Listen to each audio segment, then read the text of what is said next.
Et je vois Bruno Kras qui pourquoi pas, 4 coupes de champagne avec une salade, non ? Bah oui. Ça va Bruno ? Ça va. C'est le choix culture d'Europe 1 évidemment, c'est du cinéma et parmi les films qui sortent aujourd'hui, vous avez eu un coup de cœur pour un film dont on parle beaucoup, Victoria de Justine Triet, hein, on dit comme ça, Triet, Absolument, Triet. Triet. Vous appelleriez ça une comédie douce amère, Bruno ? Oui, parce qu'elle se pourrait être très amère en fait, puisque c'est le portrait d'une femme, Victoria, qui a la tête sous l'eau et qui n'arrive pas à émerger.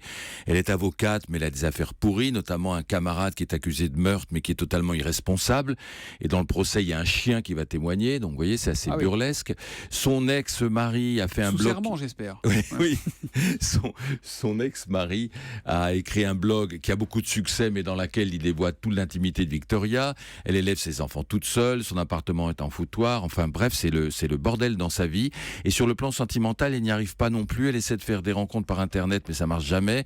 Donc elle consulte une voyante, un acupuncteur, des psys. Bref, ça va pas. Et puis un jour, il y a un garçon qui va entrer dans sa vie, qui est un ex-dealer, qui est sympa comme tout et qui va s'occuper de ses enfants comme babysitter. Et peut-être que ça va être le fil qui va la faire ressortir. Et en fait, c'est tellement humain ce portrait, fait par petites touches, tellement drôle et tellement universel qu'en fait, on s'attache à cette fille qui est jouée par Virginie Efira et qui est remarquable. C'est son premier grand rôle. Et c'est un rôle fort où il a une présence et une émotion. Une vraie belle comédienne, hein, Virginie Efira. Ouais, absolument. Ouais. C'est donc à l'affiche de Victoria qui sort aujourd'hui. Et puis il y a un autre film qui sort, le trublion Michael Moore, dont le dernier film s'appelle Where to Invite Next, qu'on pourrait traduire par qui va-t-on envahir maintenant ? Oui, parce qu'il a envie de parler des États-Unis et de montrer sa colère vis-à-vis de son pays, mais en allant ailleurs, en allant chercher ailleurs ce qu'il y a de bien. Donc il prend son drapeau, il va le planter en France parce qu'il trouve que les cantines scolaires sont super diététiques, qu'on n'y boit ni Coca-Cola et on n'y mange pas de burger et qu'il y a des diététiciens parfois qui travaillent avec le maire du village pour la cantine.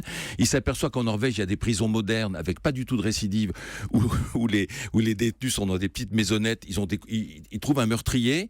Et vous avez commis un meurtre ? Oui. Il a des couteaux de cuisine. Et vous allez me tuer avec les couteaux de cuisine ? Non. Alors, ils ont les clés de leur petite maisonnette. Ils se baladent. Ils sont simplement privés de liberté. Et alors qu'aux États-Unis, on voit des images de tabassage, 80% de récidive dans les 5 ans. Eux, pas de récidive. Il va dans tous les pays montrer toutes les bonnes... Il est pas un peu caricatural quand même ? C'est toujours un peu de la mauvaise foi, mais en fait, il va chercher les bonnes... Il dit pas que tout est bien, il va chercher les bonnes idées dans une dizaine de pays. Et puis il dit finalement, nous, on avait des bonnes idées au départ de la démocratie aux États-Unis, mais elles se sont perverties. Donc c'est drôle, c'est savoureux, on va dire, et lui, c'est vraiment un personnage haut en couleur, quoi. Voilà, Where to Invite Next de Michael Moore ou Victoria de Justine Triet, ce sont les deux conseils ciné. On peut aller voir les deux. Eh bien, on ira. Merci beaucoup, Bruno.